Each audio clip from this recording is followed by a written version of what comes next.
마태복음 7장 15절에서 20절 한 절씩 돌아가면서 읽고 20절 같이 읽도록 하겠습니다. 오늘 제목은 나무는 열매로 안다. 나무는 열매로 안다입니다. 거짓 선지자들을 삼가라. 양의 옷을 입고 너희에게 나오나 속에는 노략질하는 일이라.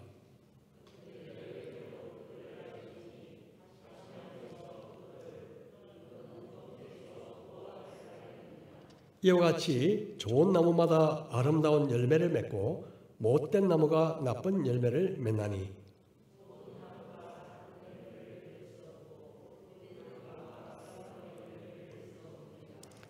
아름다운 열매를 맺지 아니하는 나무마다 찍혀 불에 던져지느니라. 이러므로 그들의 열매로 그들을 알리라. 아멘. 이 시간 목사님 나오셔서 말씀을 전해주시겠습니다. 반갑습니다. 주일입니다. 하나님께서 정하신 기쁜 날입니다. 만나 뵙는 날입니다. 잠깐 기도하고 말씀 시작하겠습니다. 하나님 부르셔서 감사합니다. 우리가 이 땅에서 살 수 있는 조건을 주시고 또 함께 하시는 주님께 감사합니다. 열심히 주를 찬양하고 다가갈 수 있도록 하나님이 축복해 주시기를 원합니다. 이 시간은 성령께 모든 권세를 드립니다. 예수님 이름으로 기도드렸습니다. 아멘. 이번 주 설교는 본문이 저번 주하고 똑같습니다. 조금은 겹치지만 여러분의 기억을 위해서 잠깐 이야기하고 오늘 말씀을 드리겠습니다. 우리는 우리나라의 70년대, 80년대의 설교 중에 가장 관심을 많이 가지고 가장 많이 한 설교가 구원의 확신 설교입니다. 내가 구원받았는가? 과연? 그리고 더 쉬운 말로 하면 내가 천국 가는가 하는 문제가 들어와 있습니다. 많은 신학자들도 구원의 확신이라는 게 존재하는가, 하지 않는가, 한다면 어떻게 확신하는가, 이런 문제에 대해서 굉장히 많은 의문과 실제로 답들을 해왔습니다. 끝이 안 났습니다.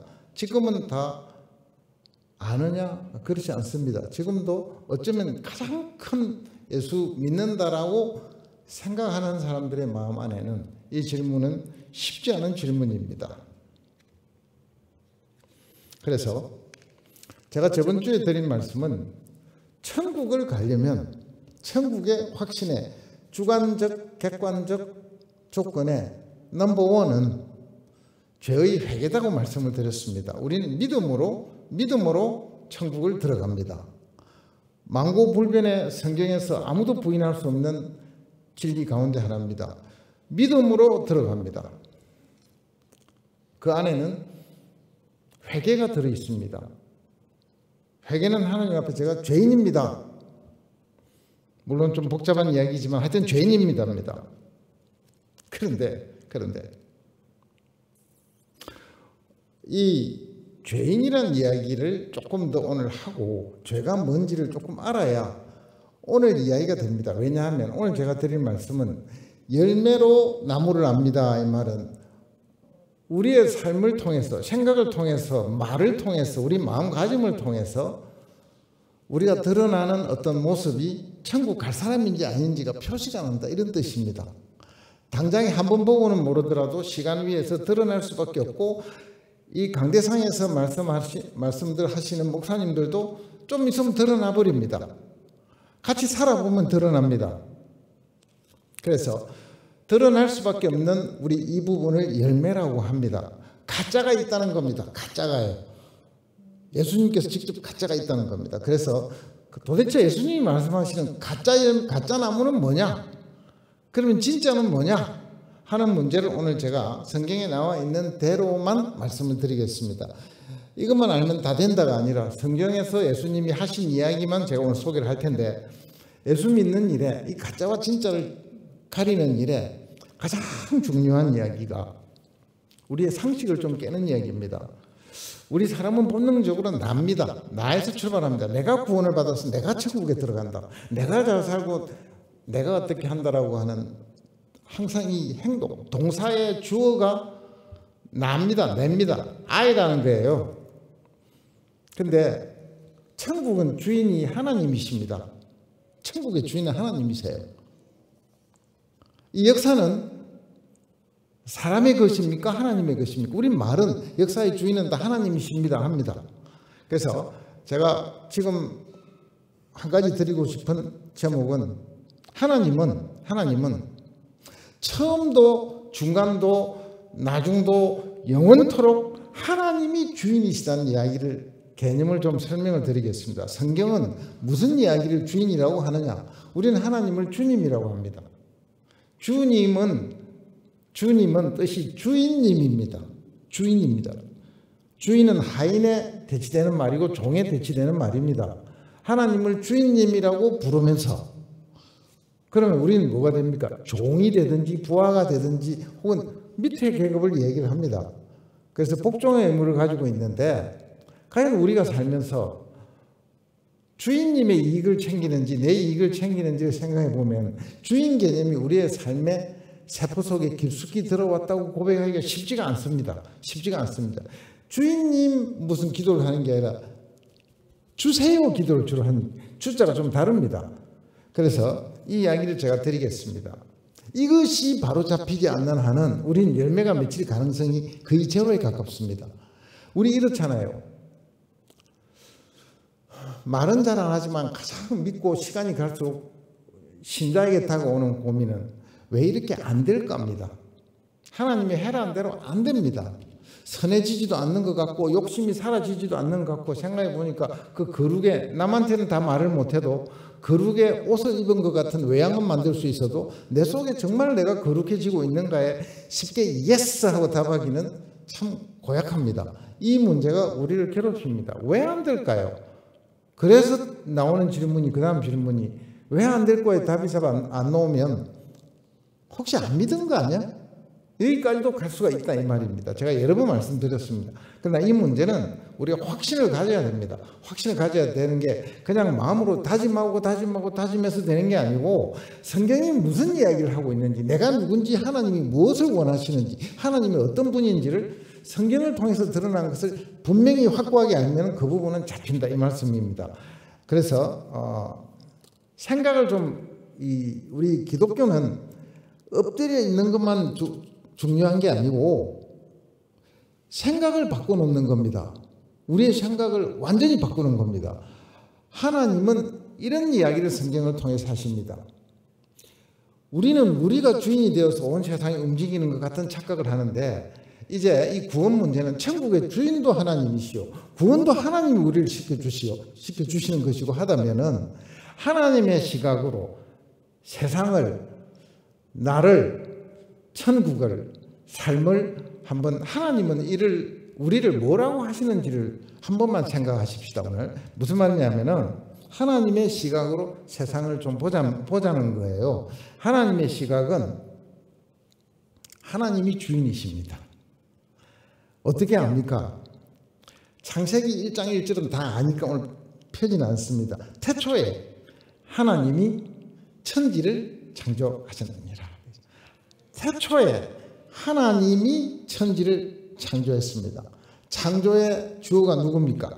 하나님입니다. 그렇죠? 우리말은 대체로 주어를 잘 안 밝힙니다. 간다 이러고 말지 먹는다 하지 내가 먹는다 소리 안 합니다. 이 다른 언어들은 내가 먹는다, 그가 먹는다, 아내가 먹는다 딱딱 정확합니다. 이 말의 주어가 하나님이십니다. 창조의 주어가 하나님이세요. 근데 창세기 1장이 31절까지 있는데요. 하나님이 혹은 그가 하나님의 영이 하나님을 가리키는 주어가 31번 나옵니다. 창조를 누가 하셨습니까? 하나님이 했다는 겁니다. 누구 겁니까? 내 거라는 게 하나님께서. 온 천지 만물은 내 거라. 하나님이 이러시되 빛이 있으라 하시매 하나님이 하시고 하나님이 이러시고 옛날 성경에는 하나님이 가라사대 이러셨습니다. 가라사대는 말씀하시되 이런 뜻이에요. 자, 하나님이 말씀하시고 하나님이 보시고 보시기에 좋았더라. 저녁이 되고 아침이 되니 둘째 날이더라. 뭐 이런 식입니다. 성경이. 이게 하나님이가 31번 나옵니다. 모르고 쓰셨을까요? 아닙니다. 내가 했다. 인간을 창조하실 때 어떻게 하셨는지 아세요? 우리가 우리의 형상과 모양대로 사람을 만들자. 남자와 여자를 만들자 그랬어요. 우리가는 세 분 하나님이세요. 성부, 성자, 성령 하나님이 세미나를 해가지고 우리와 똑같게 만들자. 사람은 특별합니다. 그래서 안 죽는 영생하는 존재로 만드셨고 멀어졌습니다.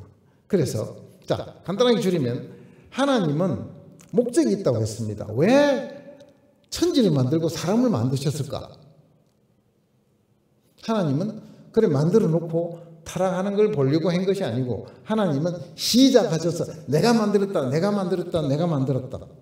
깊은 위에 하나님의 신이 운행하셨느니라. 왜 만드셨냐면 천국을 건설하는 거라고 말씀드렸습니다. 성경 전반이 이야기하는 것은 천국을 건설해서 우리를 하나님의 나라니까 백성으로 삼으시고 예수님이 왕이 되시는 그런 영원히 우리와 함께 다시는 죄도 없고 눈물도 없고 죽음도 없는 세상에서 우리와 함께 지내기를 원하시는 분이에요. 자, 이런 전체 하나님의 생각을 가지고 시작한 한 부분이 우리입니다. 우리는 구원을 받았으니까 내가 주인공 같지만 주인공은 하나님이세요. 주인도 하나님이세요. 소유주도 하나님이세요. 우리와의 하나님은 창세기 때는 하나님은 창조주시고 우리는 피조물입니다. 신약에 들어오면 우리를 아들과 딸로 자녀로 삼아 주셨습니다. 아버지와 자녀 관계도 되고요. 또 왕이시고 예수가 왕이시고 우리를 신하로 부르시고 우리와의 관계를 여러 측면을 조명을 해 놓으셨어요.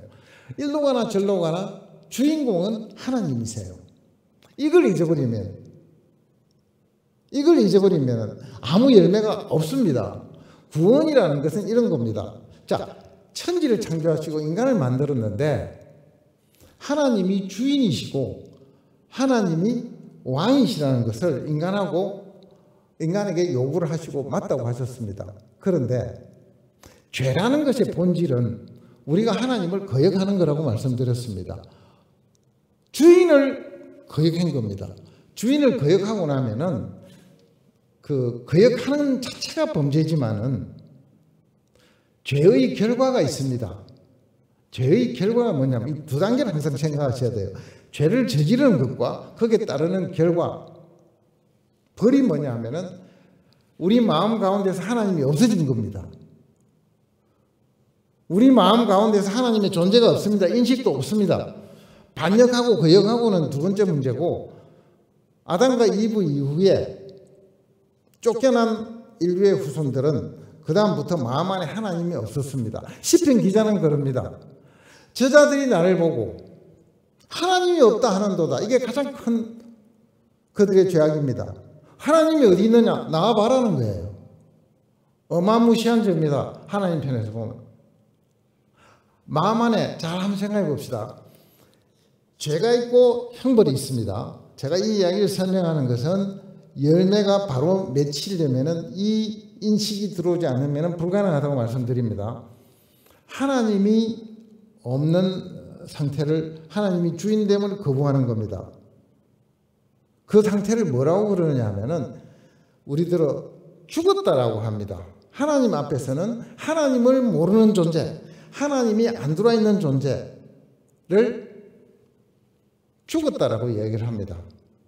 이 죽은 상태를 죄인의 상태라고 얘기를 합니다. 우리가 예수님을 어떻게 하느냐? 우리는 인생은 태어날 때 예수님을 알지 못합니다. 사고가 들어오고 판단이 들어올 때 어느 시점에 어떤 사람은 빠른 사람은 6살, 10살, 20살 쉰 넘어서도 들어옵니다. 하나님이 계신다 할 때까지는 생각해 보면 이런 기억이 있을 겁니다. 하나님을 몰랐던 시절이 있었다. 모태신앙은요. 들어서 이성가하고 자기가 하나님이 있다는 걸 아는 것하고는 틀립니다. 어쨌든 하나님을 몰랐던 시절이 있습니다. 하나님이 없습니다. 이 상태를 성경이 뭐라고 하냐면 너는 죽어 있었다고 이야기해요. 내하고 관계가 없다고 이야기합니다. 이게 우리와 하나님의 관계였습니다. 이 부분을 에베소서 2장 1절에 나옵니다. 에베소서 2장 1절입니다. 그는 어디 갔어요? 그는 아주 유명한 구절입니다.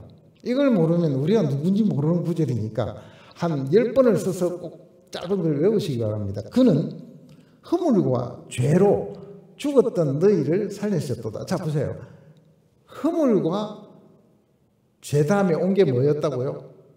죽었다는 겁니다. 허물과 죄의 결과는, 허물과 죄는 같은 거라고 생각하세요. 우선에 허물과 죄로 결과가 뭐냐면 죽었어요. 하나님 우리를 죽은 자로 친 거예요. 우리가 하나님을 주인으로 안 모셨습니다. 죽었습니다. 죽었을 때는 어떤 짓을 했느냐면 우리의 인식이 이런 겁니다. 맞는지 한번 보세요. 그때에 허물과 죄로 죽어 있었던 너희는 이랬다는 거예요. 2절입니다. 그때 너희는 그 가운데서, 죽은 가운데서 행하여, 이 죽었다는 말은 영이 죽었다는 얘기예요. 하나님 앞에 존재가 없다는 뜻이지 육이 죽었다는 뜻이 아닙니다.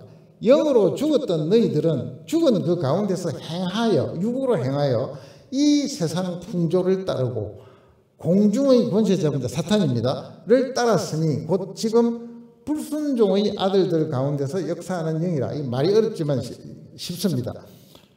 하나님을 모르는 사람은 하나님에 대해서 결과적으로 불순종밖에 할 수가 없습니다. 이 불순종의 아들들, 사람들 가운데서 역사하는 영이라. 이 영은 불순종의 역사입니다. 하나님을 모르면, 하나님이 마음 안에 없으면 이렇게 삽니다. 3절이 끝입니다. 3절. 전에는 뭐냐? 믿기 전에는 이런 뜻입니다. 믿기 전에는 우리도는 믿는 사람들을 향해서 지금 편지를 쓰고 있으니까 우리도 다 그 가운데서 우리 육체의 욕심을 따라 이런 뜻입니다. 믿기 전에는 우리도 이 편지를 쓰는 사도나 바울 사도나 이 에베소 교인들이나 다 그 가운데서 영이 죽은 가운데서 우리 육체의 욕심을 따라 지내며 육체와 마음에 원하는 것을 하여 다른 이들과 같이 본질상 진노의 자녀였더니 이때는 하나님의 진노가 그 위에 있었다면 이 진노는 이런 겁니다. 비를 꽉 부은 먹구름이 머리 위에 좀 있다가 쏟아질 것처럼 와 있는 상태입니다. 진노의 자녀. 진노가 죄를 짓고 죽어 있었던 상태는 좀 있으면은 비가 쏟아질 듯한 시커먼 검은 구름이 머리 위에 있는 그 그림입니다. 뭐예요? 영벌이 옵니다. 좁은 문, 넓은 길로 가면 어떻게 된다고요? 멸망의 길이라 그랬습니다. 멸망입니다. 지옥입니다. 인생은 어떤 기간을 지나가면 끝이 나고 그 뒤에는 심판이 있고 심판 다음에는 영벌이 있습니다. 영생도 있고 영벌도 있습니다. 하나님의 진노가 그 위에 서려 있는 이런 이야기입니다. 자, 이게 진노예요. 그게 우리의 존재의 그림입니다. 나는요, 내가 오늘 에베소에서 이야기하는 그대로입니다. 불순종의 영들 가운데 내가 하나였습니다. 하나님의 진노가 머리 위에 있었던 자들입니다. 이제 믿고 하나님 앞으로 돌아왔습니다. 자, 이게 뭐냐면 시작의 과정을 보세요. 하나님 천지를 창조하시고 명령을 주셨습니다. 선악을 알게 하는 나무의 열매는 먹지 말아라. 먹으면 죽는다. 내 진노가 그 위에 있을 거란 뜻입니다. 근데 먹었습니다. 먹자마자, 죄에 빠지자마자 에덴 동산에서 쫓겨나죠. 하나님으로부터 분리가 딱 일어나 버립니다. 에덴 동산에서 쫓겨났다는 것은 하나님으로부터 분리입니다. 에덴에 있을 때는 하나님이 날마다 시원한 그늘에 찾아와서 대화를 했다라고 성경에 흔적이 나와 있습니다. 하나님의 교제가 딱 끊기면서 에덴에서 쫓겨나고 바로 그 다음 장에 가인이 살인을 저지릅니다. 자, 죄가 시작합니다.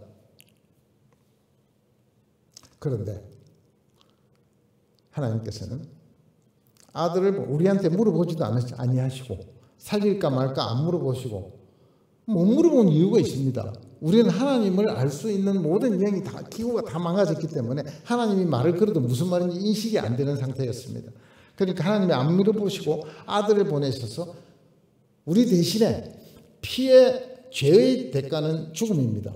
대신 죽어주신 예수님을 통해서 우리를 죄를 사하셨습니다. 근데 사하셨지만 이것을 믿는 자만 죄사함의 효력, 대속의 효력, 대신 죄를 사하신 효력이 있다라고 말씀하십니다. 하나님 세상을 이처럼 사랑하사 독생자를 주셨으니, 주신 게 끝나는 게 이는 저를 믿는 자마다가 나옵니다. 믿어야 됩니다. 멸망치 않고 영생을 얻게 하려 함이니라, 이렇게 돼 있죠, 그죠? 그러니까 하나님 예수님이 죽으신 걸로 끝이 아니고 죽으셔서 우리 죄를 사하시지만 믿는 자마다입니다. 돌이키는 자, 믿는다는 말은 돌이킨다는 뜻이 같이 와야 됩니다. 그래서 우리는 이걸 위해서 예수님이 돌아가시고 우리가 회개가 그게 나옵니다. 회개하면 우리를 하나님 안으로 돌이킵니다. 그래서 예수님이 우리 죄를 사하셨다는 것을 믿고 구원을 얻습니다. 그 다음부터입니다. 하나님께로 돌아왔다는 것은 처음부터 주인이십니다라는, 내가 아니고 하나님이십니다라는 것을 지금 이야기를 하는 겁니다. 여기에서 믿기 전의 삶은 좀 전에 설명대로 자기 중심입니다. 내가 잘 살고, 내가 재물이 있어야 되겠고, 내가 명예가 높아야 되겠고, 내가 자존심이 있어야 만족이 돼야 되고, 하나님이 아니고요.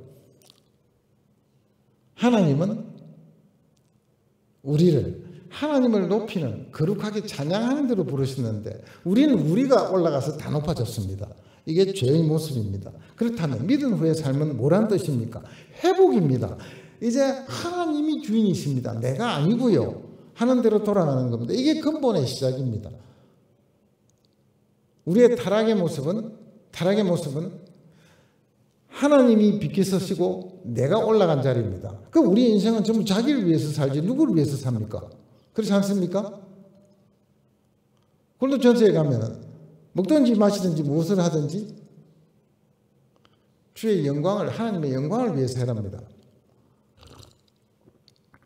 믿고 나서도 주인이 바뀌었다는 걸 생각 안 하니까 이 모든 영광을 나에게로, 내 육신의 즐거움과 내 육신의 쾌락과 나를 기쁘게 하는 일이 이 세상에서 제일 중요하게 되면 하나님 여전히 주인이 아니십니다. 그래서 믿은 후의 삶은 내가 아니고 주님이십니다. 하나님 중심, 완전 다른 인생이라는 것을 성경은 처음부터 이게 구원이라고 그럽니다. 자, 여기까지 생각을 정리를 안 하시니까 그 다음 복잡한 문제가 일어났습니다. 구원을 해도 안 바뀝니다. 여전히 주인이 납니다. 자, 회개하고 믿었죠? 예, 회개했습니다. 회개가 뭔지를 모르고 회개를 할 수가 있습니다. 회개라는 것은 주님이 주인이십니다. 내가 주인이었군요. 주님을 몰랐네요. 이게 죄입니다. 죄의 본질은 하나님을 모른다가 죄예요. 내가 도둑질하고 이런 건 2차적인 죄입니다. 하나님을 모르니까 그 짓을 하는 거예요. 하나님을 아는데 어떻게 거짓말하고 살인하고 시기하고 질투하고 하겠어요? 못합니다. 해서는 안 되는 거예요. 원천은 하나님으로부터의 분리입니다. 하나님으로부터의 분리입니다. 근데 이 생각을 안 가지시면 안 변합니다. 믿고 나서도 기도해서 내가 응답 얻어서 내가 잘 살았습니다. 이게 간증이 된다면 간증을 안 하셔야 됩니다. 제가 간증을 제일 두려워하는 것은 여전히 우리 안에 있는 죄성은 하나님을 간증할 때 자칫 이게 나올까 봐, 내가 기도하니까 내 믿음의 기도에 하나님이 응답하셨어, 나를 이렇게 잘되게 하셨어, 틀린 건 아니지만 다 맞는 게 아니에요. 100점이 아니다 이 말입니다. 그 안에 숨어있는 이야기로 인해서 우리가 넘어집니다. 아, 하나님은 우리를 잘되게 하시는 분이구나. 그보다 더 앞서서 하나님 우리를 잘되게 하시기를 원하시지만은 그보다 더 중요한 것은 하나님이 주인이십니다라는 고백을 우리로부터 받아내는 게 더 중요한 거예요. 거기서 갈등이 일어나 버립니다. 그래서 우리는 기도하고 안 해주시면 한참 기도해보고 또 안 되면 믿음이 모자라는 것보다 또 해보고 교회를 떠나가는 수가 있습니다. 자, 이게 한 번 더 이 믿음을 좀 설명을 드려볼게요. 우리가 죄를 고백하고 저 죄인입니다. 맞습니다. 믿습니다. 했습니다. 그런데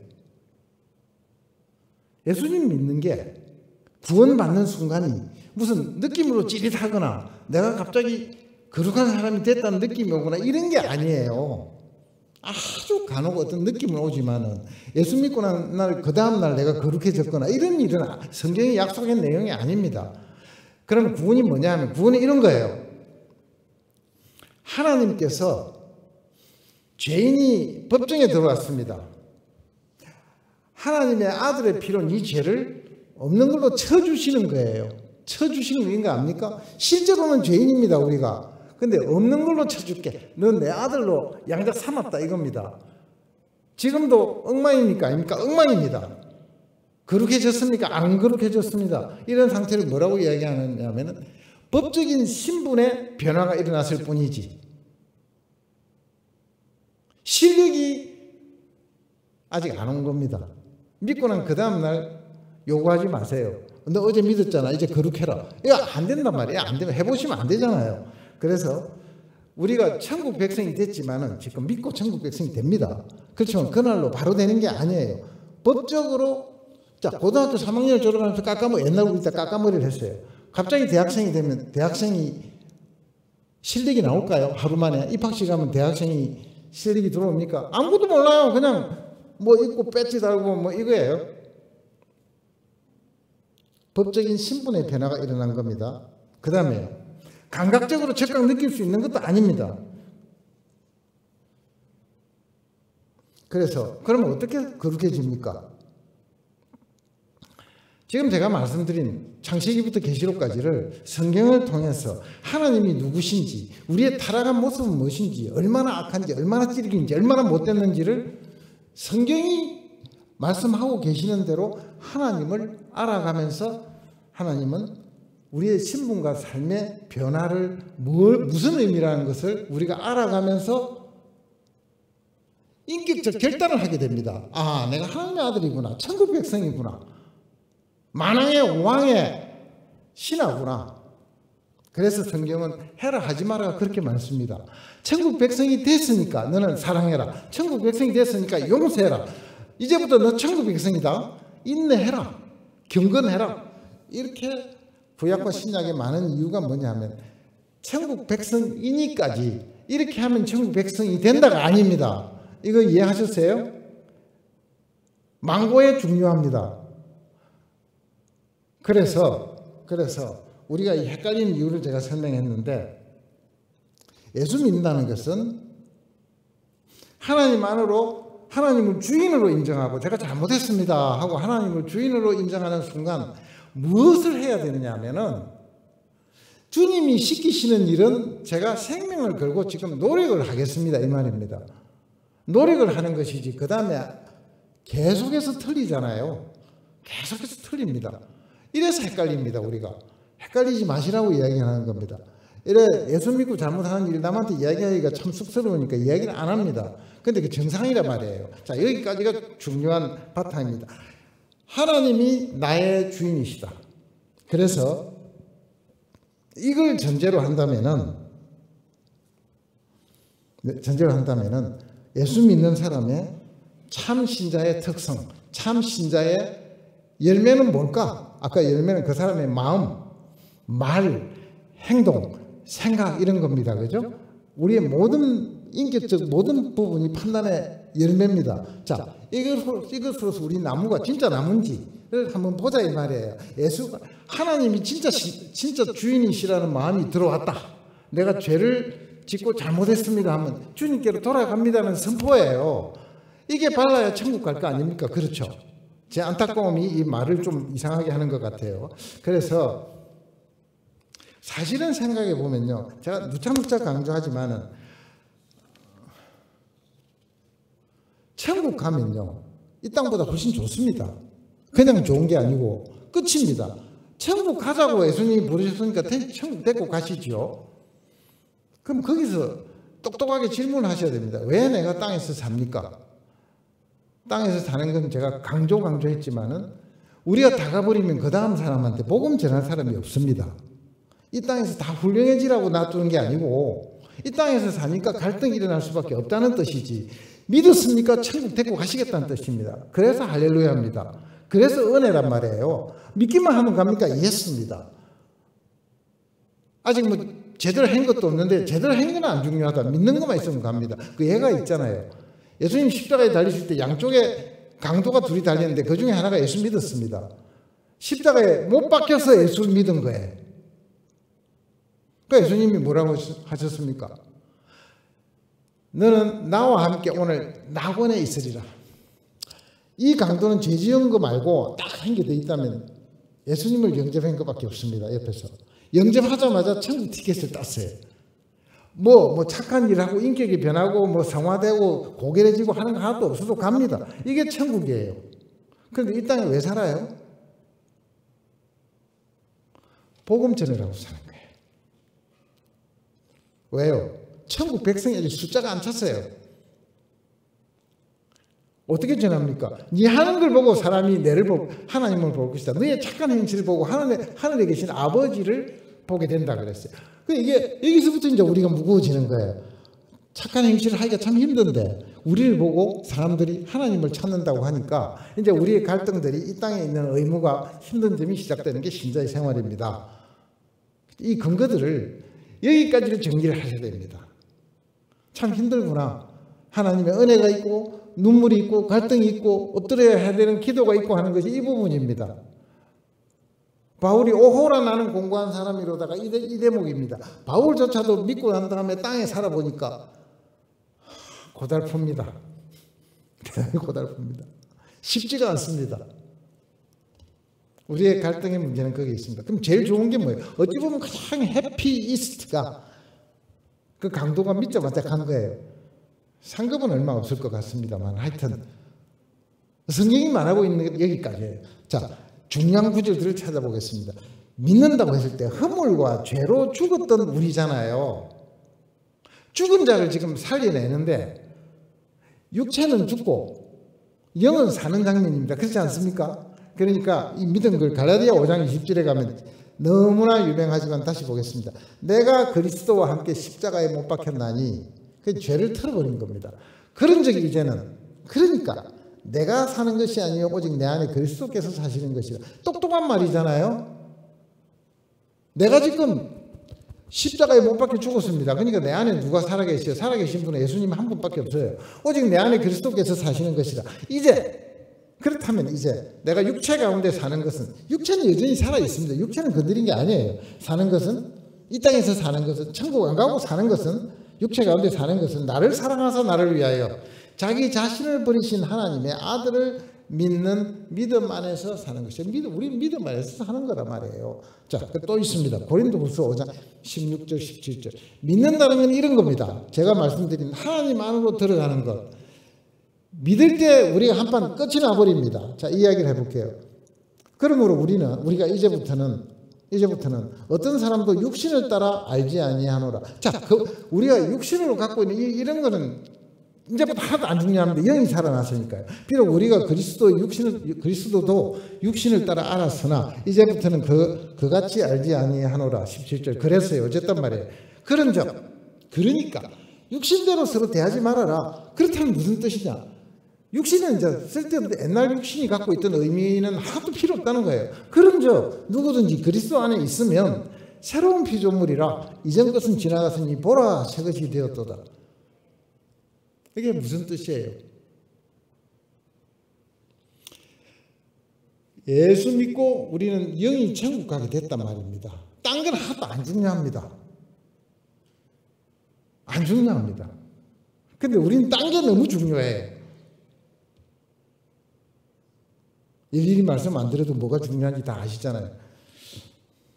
그래서 우리들의 예수를 믿는 순간 천국 백성이 됐잖아요. 법적으로 하나님이 너는 내 아들이요 너는 내 딸이다라고 선언한 걸로 끝이 나버렸습니다.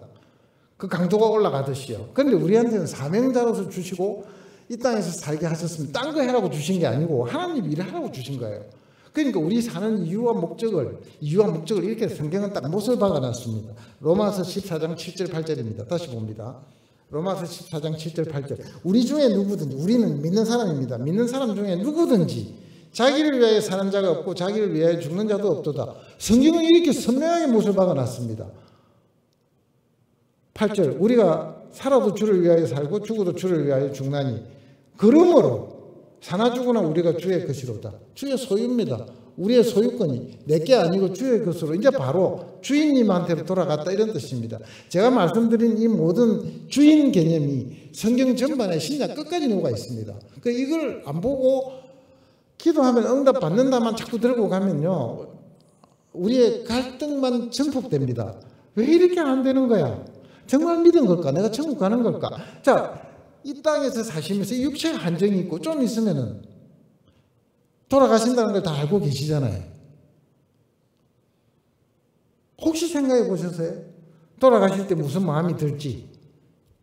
아, 망했구나. 좀 더 할 걸. 그래도 하나님 이마에 왔네요. 주여 감사합니다. 이 둘 중에 하나입니다. 그래서 베드로는 나이가 꽤 연세가 드셔서 돌아간 제자입니다. 베드로는 한 60세 넘어 사셨어요. 60, 한 7, 8세 사셨을 거예요. 더 사셨을 거예요. 뭐라 했냐면 베드로 후서에서, 보디오 후서 1장에서 이렇게 얘기합니다. 천국에 넉넉히 들어감을 얻으리라. 이렇게 하면, 믿음의 지식의 덕을 뭐 이런 게 딱 쌓으면, 햄버거를 이렇게 딱 쌓으면, 천국 들어갈 때 넉넉하게 들어간다면 안심하고, 제가 좀 심한 말을 해볼게요. 살아있다 갑자기 죽는다면 생각이 별로 안 나겠지만 죽음의 과정이 좀 있습니다. 시간이 좀 있습니다. 생각이 들어옵니다. 대부분이. 후회와 감사가 엇갈리는 순간이 있을 수가 있습니다. 베드로가 그 경험을 먼저 하신 거예요. 천국 들어갈 때 넉넉하게 들어가도록 조심해라. 자, 내 것이 아니다. 내가 내 것이 아니다. 내가 주인이 아니다는 것을 꼭 기억하시면서, 또 있습니다. 디모데 후서 2장 3절 4절을 보면요, 예수 믿는다는 걸 이렇게 표현합니다. 너는 그리스도 예수의 좋은 병사로 나와 함께 고난을 받으라. 성경에 잘 살아라 하는 데가 하나도 없습니다. 죄송하지만. 그래서 병사는 뭐냐면은, 병사로 복무하는 자는 자기 생활에 얽매이는 자가 하나도 없나니 이는 병사로 모집한 자를 기쁘게 하려 합니다. 우리는 이 땅에 사는 게 예수님의 병사로 부름을 받았다는 거예요. 이때가 언제냐면 베드로 사도께서 이제 마지막 편지입니다. 두 개 중에 베드로 전서와 후서인데요. 마지막 돌아가시기 직전입니다. 직전에 다 살아보니까, 미안합니다. 제가 실언을 했습니다. 바울의 마지막입니다. 바울의 13개 서신서의 마지막 서신입니다. 돌아가기 직전입니다. 살아보니까 내가 주님께 병사로 불려왔다. 이 병사는 내 마음대로 못하는구나. 이게 바울의 마음을 드러낸 겁니다. 바울도 얼마나 마음대로 살고 싶으셨겠습니까? 사람인데. 그런데 하나님께서 내가 너를 병사로 불렀다. 어렵지? 그래도 고난을 받고 내 병사로 네 일 보지 말고 내 일 받아오. 이게 하나님의 뜻으로 바울이 깨닫고 쓴 겁니다. 평생 돌 맞고 다니고 쫓겨나고 뭐 바구니에 실려서 내려가고 얻어맞아 실신하고 감옥에 2년씩 3번 들어가고 뭐 이런. 근데 바울은 돌아가실 때 보면 너무나 넉넉하게 돌아가세요. 멸류관이 기다린다. 멋지죠? 그런데 일관된 하나는 뭐냐면은, 일관된 메시지는 뜻밖에도 신약이 우리 인생이 우리 게 아니다는 겁니다. 사는 이유도 목적도 주의 영광이고 하나님이고 주인님이 따로 계시고, 근데 왜 네가 주인처럼 사냐? 이렇게 하신다면 앞뒤가 지금 우리가 안 맞으니까 힘이 든 거예요. 제가 우리라고 쓰는 건 저도 그렇습니다. 근데 이거는 우리 안에 생명의 성령의 법하고 죄와 사망의 법이 충돌하고 있습니다. 왜요? 법적으로 구원을 받고 우리 육 안에서는 여전히 갈등을 일으키는 구조입니다. 이 땅에서 완성 안 됐다고 실망하지 마시고 싸움하고 있는 데서 일단 기뻐하시고, 내가 싸우구나. 자주 이기자. 전에는 시작할 때는 10전 10패였는데 요새는 5번은 이겨. 이런 걸로서 하나님 앞에 나가자, 이런 뜻이에요. 자, 그래서 증거가 뭐냐 하면은, 증거가 몇 가지가 있습니다. 하나님의 참 신자, 참 열매, 진짜 열매의 증거들은 이렇게 잠깐 요약을 해보겠습니다. 가짜가 많으니까 가짜가 시간이 더 많이 걸립니다. 진짜는 이겁니다. 자신은 안 할 겁니다. 갈라디아 5장 22절에 가면 믿으면 우리 안에 성령이 들어오십니다. 진리입니다. 성령이 들어오면 성령이 가만 계시는 게 아니고 우리하고 대화해 주시고 가르쳐 주시고 권면하시고 붙들어 주시고 통곡해 주시고 안타까워 하시고 하십니다. 기도해 주십니다. 그 결과로 우리의 인격과 싸웁니다. 성령께서 이렇게 우리의 인격이 계속 갈등을 일으키다가 성령에게 우리가 지면 어떤 열매가 나오냐면 성령의 열매가 나옵니다. 우리 육신의 열매가 안 나오고요. 이게 9가지 열매라는 겁니다. 성령의 열매는 사랑과 희락과 기쁨입니다. 사랑과 희락과 화평과 평화입니다. 오래 참음과 자비와 양선과 선을, 우리 양선 집사님 계십니다. 선을 도모하는 겁니다. 그리고 충성과 온유와 절제입니다. 좀 잘렸네요. 저한테는 충성과 온유와 절제입니다. 23절에. 그래서 제가 이걸 줄여가지고 사희와 오자양 중원절 이래 9절을 머리자만 따가지고 외우라고 합니다. 재밌겠죠, 그죠? 안 까먹습니다. 성령의 열매가 맨날 열리고 있으면 내가 보면 아는데 내 몸만 보면 잘 안 열리니까 외워야 됩니다. 사희와 오자양 중원절입니다. 자, 그리고요, 하나님이 우리가 주인이 바뀌어버리면은 우리의 성품이 바뀝니다. 예수를 믿고 나면 우리의 성품이 바뀌기 시작합니다. 제가 아까 자동은 아니라고 그랬어요. 가만히 있으니까 성령의 열매가 난 주렁주렁 열려. 그런 말은 딴 데 가서 안 하시는 게 맞습니다. 그리고 성품이 바뀌는데 피눈물 나는 노력에 의해서 바뀌는 것이, 나는 가만히 있으니까 갑자기 마음이 가난해졌어. 그런 말 하시면 안 된단 말이에요. 그런데 하나님이 주인이시라는 것을 알면은, 성령이 들어와 계신다면은, 천국에 소망이 있다면, 내 살아야 되는 이유가 내 속에서 반짝인다면 우리는 바뀌기 시작합니다. 그렇지 않습니까? 내가 잘 산다는 희망이 있는 것만 가지고도 열심히 사람이 일을 하는데 천국 간다는데 왜 노력을 안 하겠습니까? 거기서 나오는 마태복음 5장 3절부터 10절까지의 8가지 소위 팔복이 우리의 믿는 사람의 성품으로 배어나기 시작합니다. 뭐냐 하면은 성령의 그 팔복의 일복이 그런 거잖아요. 그 심령이 가난한 자, 그렇죠. 둘째가 심령이 가난한데 죄 지은 자를 보면 내 죄의 모습을 보면 통곡이 나온다 이 말이에요. 진정 내 죄가 하나님을 배반했구나 싶으면 통곡하고 애통하고, 그 다음에 다 죄인이라서 남한테 함부로 할 수 없는 젠틀한 마음이 나오기 시작한다는 겁니다. 젠틀해집니다. 온유한 자고 복이 있고, 그러면 이제 제발 하나님 다움에 대한, 하나님의 어려움에 대한 목마름이 생기고 줄임이 생겨. 의에 줄이고 목마른 자. 그러면 이제 모든 사람에게 긍휼함을 베풀기 시작합니다. 연민의 정이 납니다. 이 세상에 대해서. 못된 사람한테도, 악당한테도, 가난한 자한테도 그건 아니지. 그래서 베푸는 손길이 나오고 용서의 손길이 여기 나오고 긍휼한 마음입니다. 그 다음에 이제 죄가 씻겨지기 시작하는 거예요. 이제 죄를 덜 짓기 시작합니다. 마음이 청결하다고 그래요. 청결한 자는 결과적으로 죄가 씻겨지니까 하나님을 볼 수 있게 됩니다. 요새 미세먼지 속에 꽉 가렸다가 미세먼지가 없어지면 그렇게 맑고 좋은 게 보이듯이 죄가 미세먼지 비슷해요. 꽉 해가지고 눈을 다 가렸는데 우리 죄를 안 지키기 시작하니까, 짓는 쪽쪽 해결해버리니까 우린 시력이 밝아지니까 하나님이 보인다는 거예요. 뿐만 아니라 사람들 사이에 이 사람이 가면 싸우는 사람이 멈춘다. 화평케 하고, 이렇게 의를 위해서 하나님을 대신해서 밖에 딱 서면 악당들이 박해를 하기 시작합니다. 고달프기 시작합니다. 의를 위하여 박해를 받는 자. 이런 삶의 모습이 나오면 뭐라고요? 예수 믿는 자는 백발백중 천국 갑니다. 경험 안 하셨습니까? 조금이라도 하셔야 됩니다.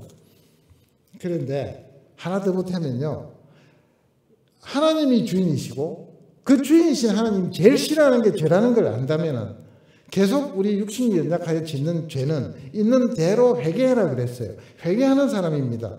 자, 우리가 필요한 것부터 읽어봅시다. 요한일서 1장 9절부터 읽어보겠습니다. 요한 사도가 이야기합니다. 만일 우리가 우리 죄를 자백하면 그는 미쁘시고 성실하시고 의로우사 우리 죄를 사하시며 우리를 모든 불의에서 깨끗하게 하실 것이요. 자, 이렇게 편리한 제도가 어디 있습니까? 크게 한번 하나님 앞에 구원받는 회개를 한번 하고 나면 그 다음에 작은 회개입니다. 왕창하고 작게 하고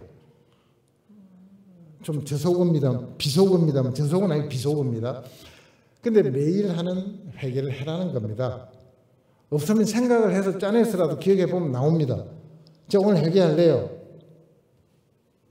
하면 하나님께서 미쁘시고 이러면서 하나님은 성실하십니다. 약속하셨습니다. 미쁘다는 faithful하다 이 말입니다. 의로우시기 때문에 싹 그래서 일로 와라 그럽니다. 자, 좋죠. 실제로 다윗이 우리 안에 바세바와의 간통을 저지르고는 이렇게 이야기합니다. 하나님 앞에 회개하는 장면이 있습니다. 시편 51편 4절에 가면요. 실제로 다윗이 위대한 건 이런 겁니다. 내가 주께만 범죄하여 주의 목전에 악을 행하여 사오니 악을 행하였다고 딱 무릎을 꿇습니다. 왕이요. 여러분이 좀 높아지시거나 어디 가서 대접받는 자리에 계시거나 윗자리에 계시거나 좀 이런 분들이 누구한테 잘못했다고 하기가 참 쉽지가 않습니다. 다윗의 위대함은 하나님 마음에 합한 자가 된 것은 회개입니다. 이 앞에 왕에서 내려오신 사울 왕은 회개가 영 신통치 않았습니다. 또 굉장한 회개꾼이 하나가 있습니다.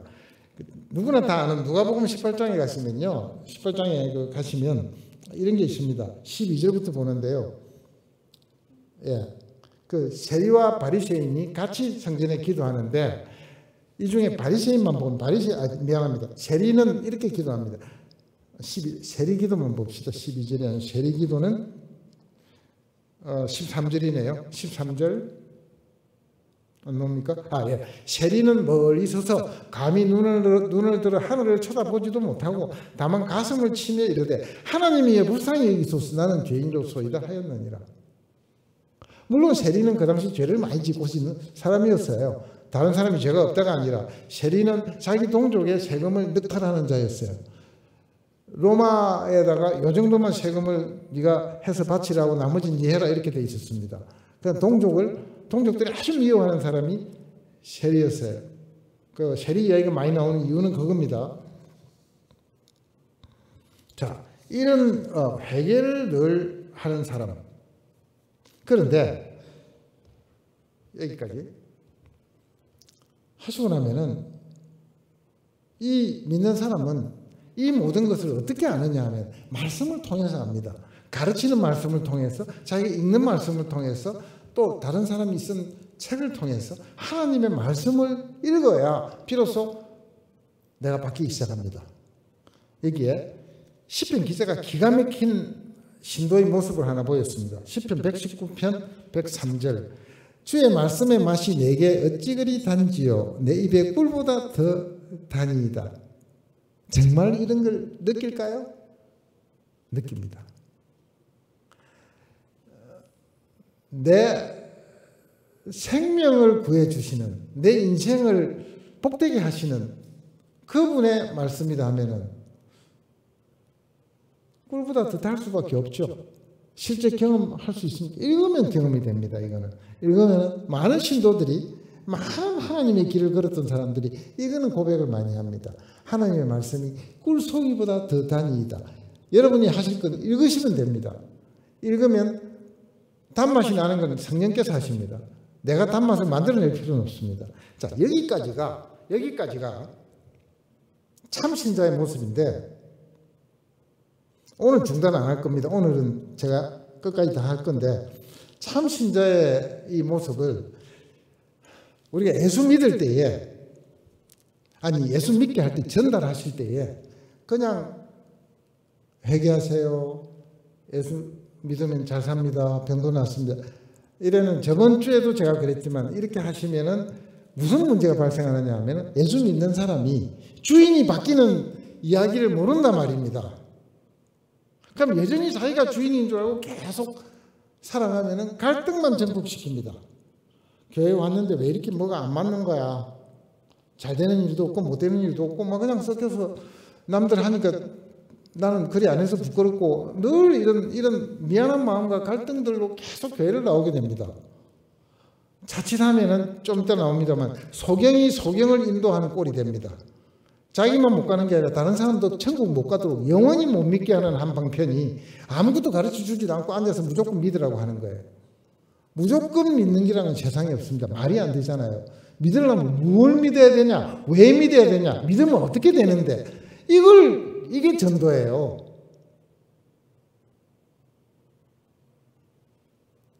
사도행전에 이렇게 되어 있습니다. 20장 21절이 유명한데요.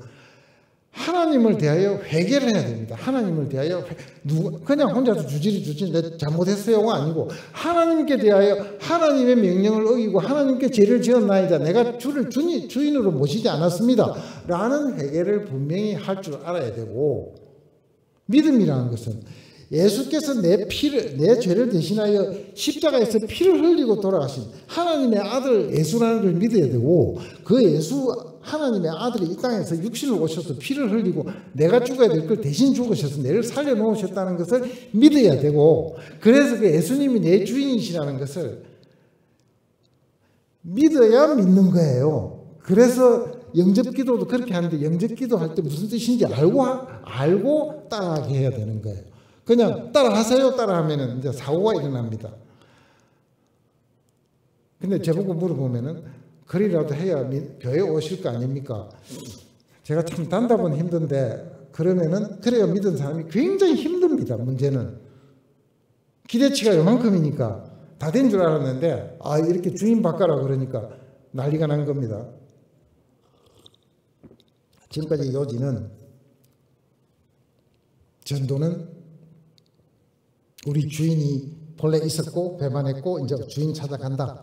네가 주인이 아니다. 네 마음대로 앞으로 살지 말아라. 그게 예수 믿는 거다. 겁나면 하지 말고. 나는 말은 하면 안 되지만 하여튼 그런 정도의 각오로 꼭 이야기를 단단히 하셔야 됩니다. 좋은 것만 하시면 절대로 안 됩니다. 주인이 바뀝니다. 당신 지금 하고 있는 주인 썩었잖아. 이렇게 얘기를 해 주셔야 됩니다. 당신 주인이 돼가지고 당신 인생을 책임질 수 있냐? 당신 인생뿐만 아니라 당신 키운 애들은 당신 그 정도 주인 애가 되겠냐? 진짜 주인이 계신다라고 예수님을 그렇게 소개를 하셔야 되는 겁니다. 주인 바뀌는 얘기 꼭 해주세요. 그 다음에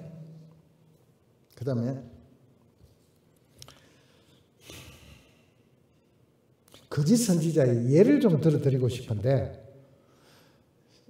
제가 줄여서 말씀을 한번 드려보겠습니다. 이게 그냥은 도저히 안 끝날 것 같습니다.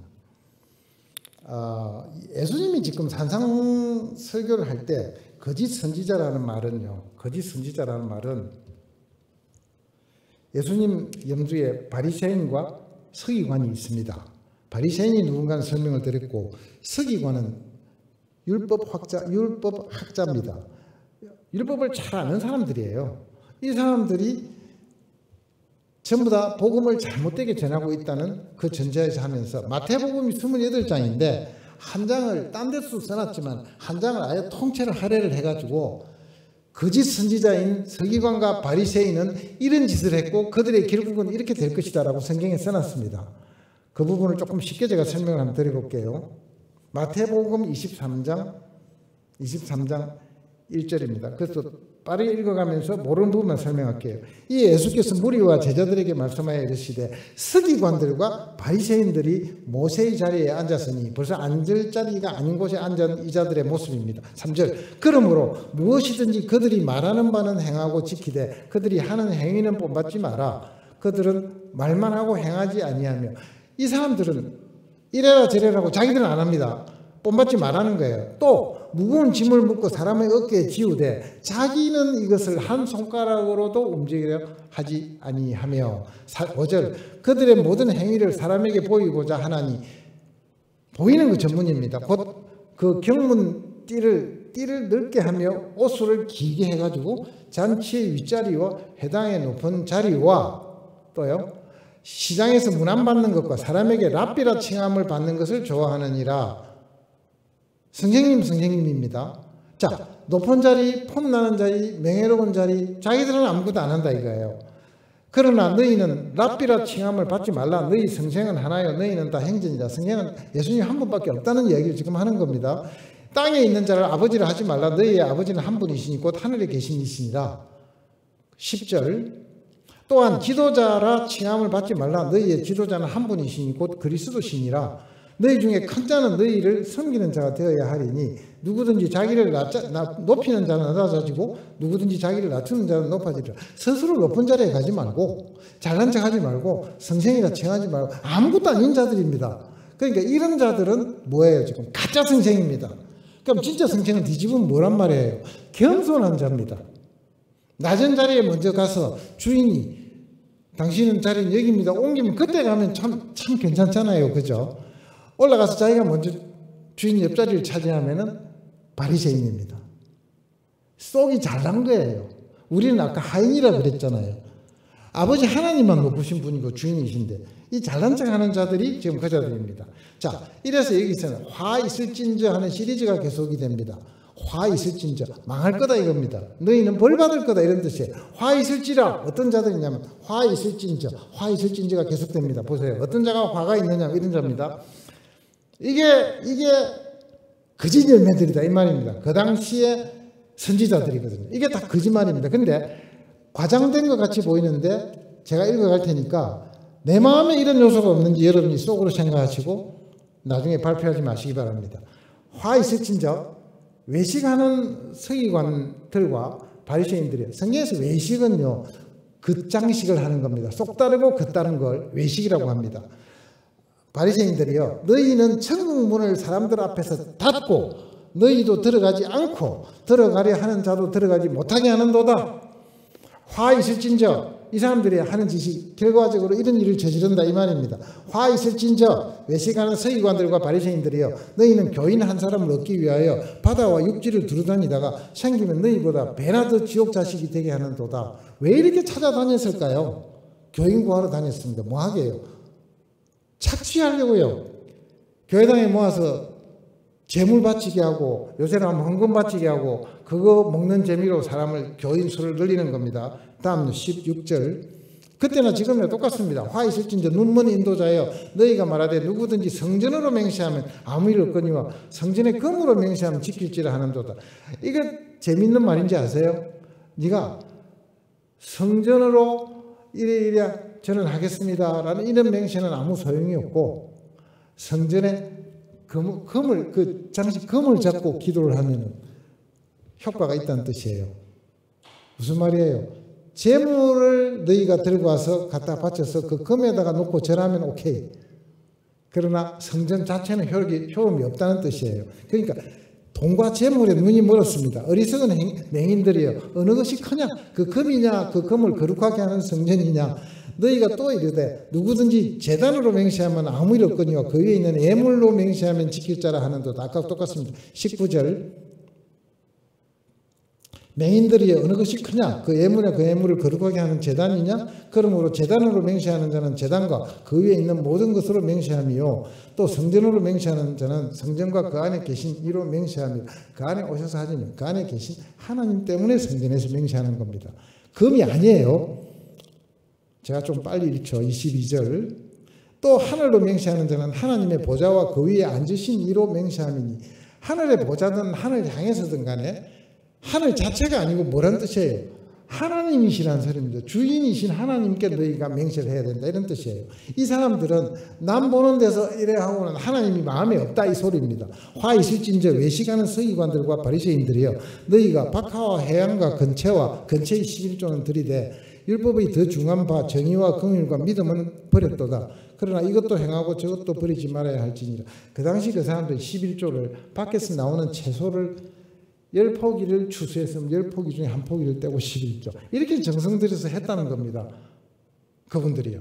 바리새인들이. 얼마나 내가 11조 잘하냐라고 보이니까 예수님이 뭐라고 그러시냐면 그것도 하지만은 하지 말라서는 안 한다. 그런데 진짜 그 안에 들어있는 정신은 율법을 지키고 정의와 긍휼과 믿음은 안에 하나도 없이 했다는 겁니다. 마음은 없이 한 자들입니다. 거칠에만 한 거죠.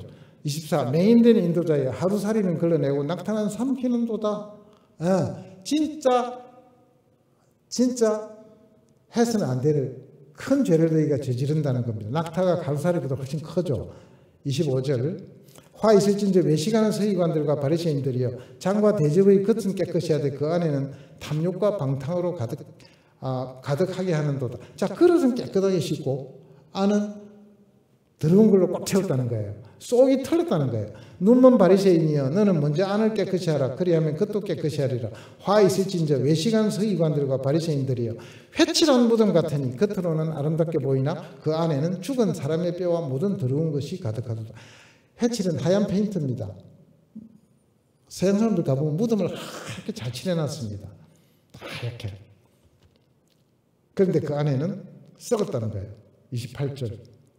이와 같이 너희도 겉으로는 사람에게 옳게 보이되 안으로는 외식과 불법이 가득하도다. 마태복음 여기까지 하겠습니다. 그 당시 있었던 사람들은 겉은 멀쩡하나 속은 아닙니다.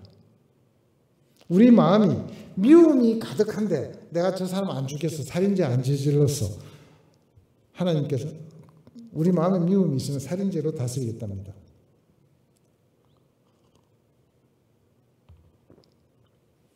예수님 믿는 거 어렵죠. 주인이 바뀌면 합니다. 내가 아니다. 내가 이 땅에서 더 이상 이룰 게 없다. 라고 내 인생을 내려놔 버리면 그 다음에는 이제 우리는 벗어나기 시작합니다. 오늘 마지막으로 소개시켜 드릴 성경 말씀은 베드로 후서입니다. 베드로 후서는요. 이게 길기 때문에 말만 요약을 하겠습니다. 그 창세 때부터 천사의 반란, 노아 홍수 때의 사람들, 그 다음에 소돔과 고모라 때의 이야기, 그 다음에 그 발람과 발락의 하나님을 배신하고 떠나갔던 그 시대의 선지자들이 다 배반하고 지옥불로 갔다라는 이야기를 해놨습니다. 무슨 이야기냐면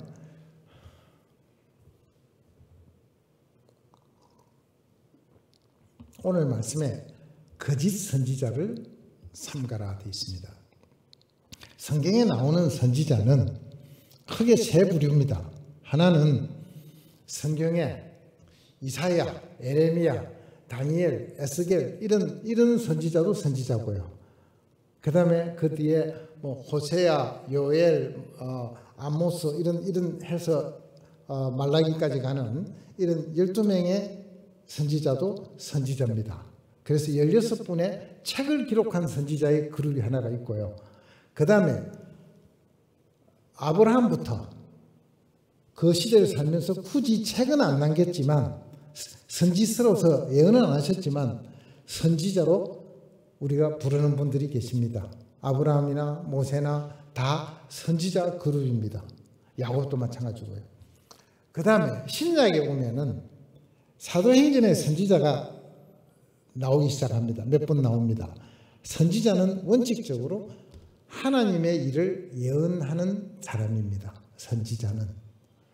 그리고 예언이라 하지 않더라도 하나님의 일에 관해서 이야기하면 선지자로 개념이 지어집니다. 신약의 선지자 16분의 책을 남기신 선지자, 그 이전에 아브라함부터 있었던 하나님의 사람들, 다윗도 선지자 계열에 들어갑니다. 이렇게 선지자가 있습니다. 그런데 남 앞에 선 선지자가 거짓말로 잘못 인도하면 그 나라가 완전히 망합니다.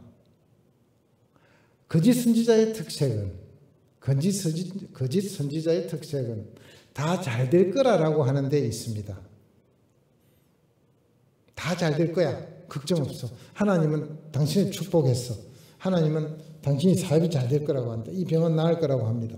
다 가서 잘 될 거야. 이 나라가 잘 되지 바벨론의 포수로 안 잡혀간다라고 예언을 했습니다. 예레미야는 다 잡혀가서 70년간 죽을 고생을 한다고 예언을 합니다. 하나냐라고 하는 선지자가 그렇게 한 거예요. 하나냐, 네가 하나냐 할 때 하나냐입니다. 이 하나자가 다 잘 된다고 하다가 하나님께서 에레미야에게 예언을 합니다. 70년간 잡혀갈 것이다. 그리고 가짜 예언을 한 저 하나냐는 2달 후에 죽는다. 2달 후에 죽었습니다. 구약은 직접 하나님의 손길이 벌하는 게 많이 나옵니다. 이런 설교를 하고 이런 말씀을 드리면 제가 두렵습니다. 하나님의 말씀을 해석을 하고 여러분께 바로 전해야 되는 책무를 맡은 사람이라 혹시라도 제가 없는 이야기를 하거나 잘못 이야기를 하면 하나님한테 되게 혼날 것 같은 생각이 듭니다. 그래서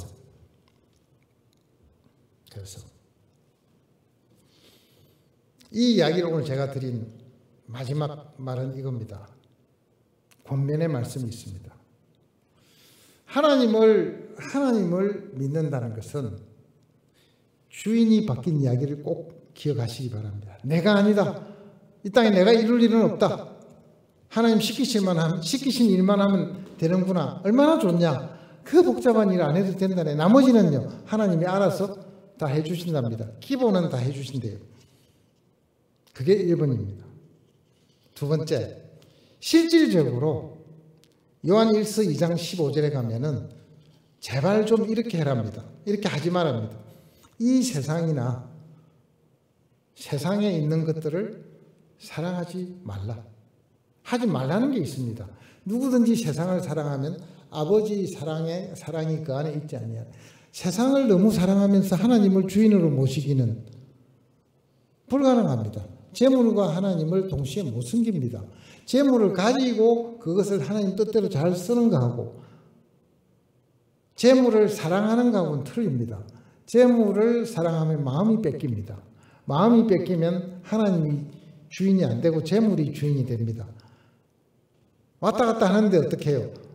인격적으로 자기를 붙들고 하나님 앞에 서는 노력을 하시기 바랍니다. 재물 많은 거 좋습니다. 하나님 뜻을 위해서 쓰세요. 하나님 기뻐하세요. 여러분도 기뻐하실 겁니다. 그런데 그 안에 마음이 뺏긴다는 게 뭔지 아실 겁니다. 마음이 뺏기지 말라. 그 다음 꼭 이 천국을 사모하는 마음을 가지셔야 됩니다. 안 사모해지더라도 사모하는 마음을 기도를 하시기 바랍니다. 베드로후서 3장 12절입니다. 하나님의 날이 임하기를 바라보고 간절히 사모하라. 그 날에 하늘이 불에 타서 풀어지고 물질이 뜨거운 불에 녹아지리니 마지막 날이 있다. 그 날이 임하기를 바라고 간절히 사모하는 것은 어떤 그림이냐면 그림으로 그리면요. 보시기 바랍니다. 저쪽을 보고 목만 빠져나가는 거예요. 이렇게. 하나님의 날이 오나 목이 거의 출장 나갈 정도로 빠져나갑니다. 이 상태를 그림으로 그려놓은 헬라어가 이 말입니다. 임하기를 바라고 기다리고 그 말은요. 아까 말하고 일치합니다. 이 땅은 힘들다는 것을 아시는 분이 열매를 맺는 분입니다. 천국이 더 좋다는 것을 확실히 인정하는 분이 열매를 맺는 분입니다. 천국을 많이 인정할수록 이 땅보다 천국이 좋다라고 생각할수록 이 땅에서는 열매를 맺을 수밖에 없습니다. 욕심을 안 내니까요. 맨 끝으로 고린도후서 13장 5절입니다. 앞에 보면 읽겠습니다. 너희는 믿음 안에 있는가 너희 자신을 시험하고 너희 자신을 확정하라. 안심하시지 말라는 겁니다. 열매가 자동으로 열리는 게 아니다라고 제가 말씀을 드렸고 성경은 뜻밖에도 계속해서라는 말이 빠져 있거든요. 너희는 믿음 안에 있는가 너희 자신을 계속 시험하고 너희 자신을 계속 확정하랍니다. 누구든지요. 목사든 선교사든 전도사든 믿음의 왕이든 누구든지 상관이 없습니다. 하나님이 우리 안에 계신 것을 테스트를 해보고 검증을 해보고 확실히 있구나. 내가 오늘 이런 열매를 맺었구나. 데일리입니다. 날마다 헛되게 아무렇게나 하나님의 사람은 살지 말합니다. 오늘 내가 하나님의 사람으로 살았는가를 무의식적으로도 하루에 몇 번씩 챙기면서 확정해라. 아, 있구나. 안심하자. 내가 아이들한테도 전할 수 있겠구나. 예수님이 전부이고 천국이 바로 우리의 국적인 것을 새기셔야 됩니다. 기도하시겠습니다. 네. 돌아보시면서 오늘 이것은 하나님의 성경의 말씀입니다. 진리입니다. 내 자신을 비추게 하락하시길 바랍니다. 성령께서 이 시간 역사하시고 천국 가는 것을 우리 사랑하는 신도들에게 확정시켜 주시기를 소원합니다.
예,